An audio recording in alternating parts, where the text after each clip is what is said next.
Hello there, I'm Haris and I'm currently working and living in Tokyo. And I came to Japan in 2020 on MEXT Embassy Recommendation Scholarship. And I'm making this video for those of you who have applied for Embassy Recommendation track of this year. Actually, Embassy has started sending emails to shortlisted candidates, and some of you might be getting emails in upcoming days. So I'm making this video to explain about the Embassy's shortlisting process, which is a two-step process. The first one is the test and the second one is the interview. And on the first day of the Embassy screening process, they will conduct a test. And there are two parts of the test. One is the English test and the other one is the Japanese test.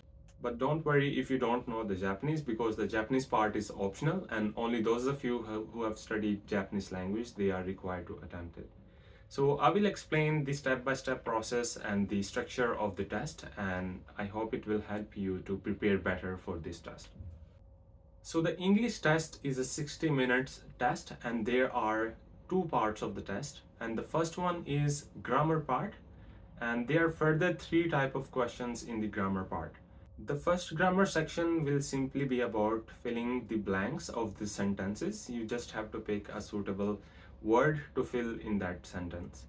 And the second part is about identifying the grammatical wrong sentences. You will be given a list of different sentences and you have to identify which one is grammatically wrong.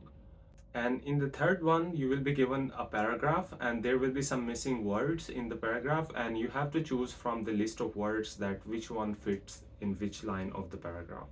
So these are the three types of questions in the grammar part.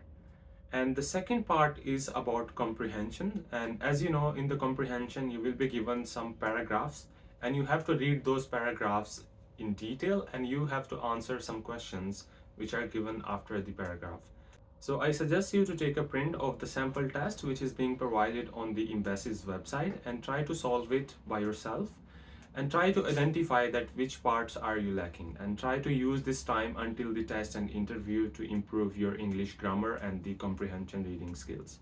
So after the English test, there will be another test for Japanese language, and in the test there are three different sections.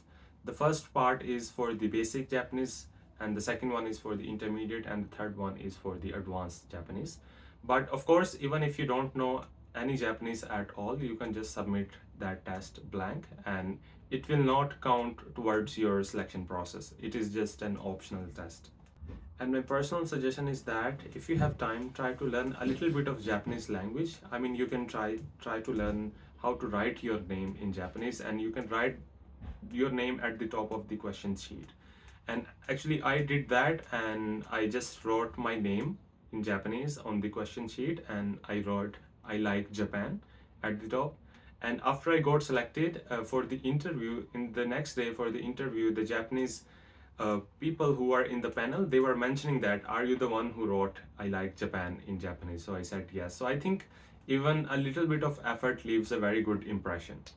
Actually, at my time, the embassy announced the results of the test on the same day in the evening, and they informed the people who will be shortlisted for the interview on the next day.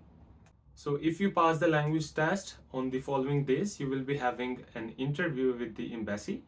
And in the interview, there will be a panel of 6 members. At my time, there was almost 3 professors from my home country, and there were 2 embassy officials from Japan, and there was 1 coordinator from Japanese embassy in Pakistan. And the overall time for the interview was about 1 hour.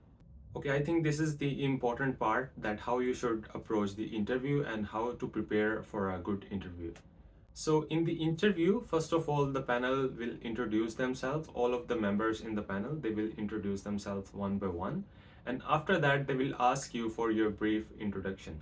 And actually, I want you to make notes of these questions and try to prepare the answers beforehand and even try to practice those answers, because these questions you will be asked for sure.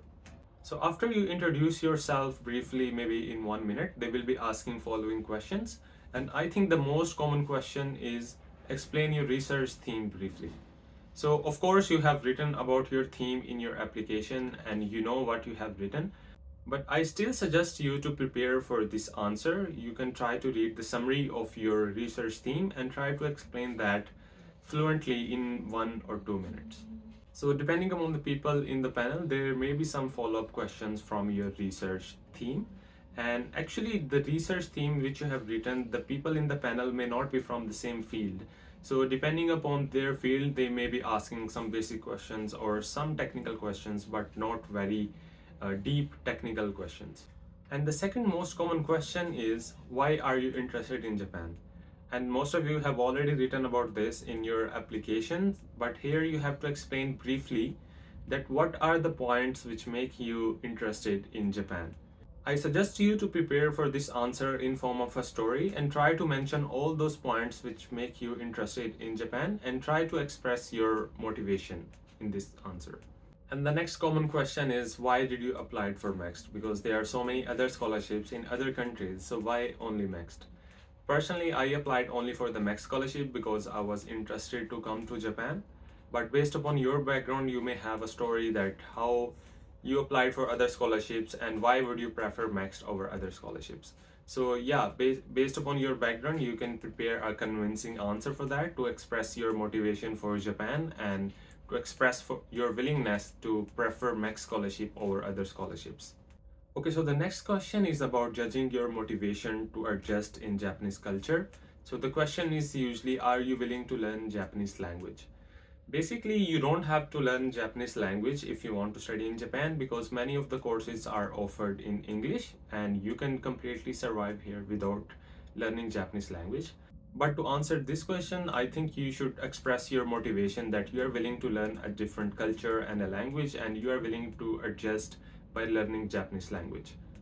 So these are the common questions you might be asked about the interview, and at the end they will be asking that if you have any questions you can ask us, and I suggest you to prepare a good question which leaves a very good last impression on the panel. So this is the overall structure of the test and interview, and I wish you all the best at this stage of the screening process. And lastly, I would mention that you should be confident in the interview and you should prepare well for your answers and try to dress properly because overdressing is always better than underdressing. So yeah, thank you very much and all the best wishes for this stage of the application.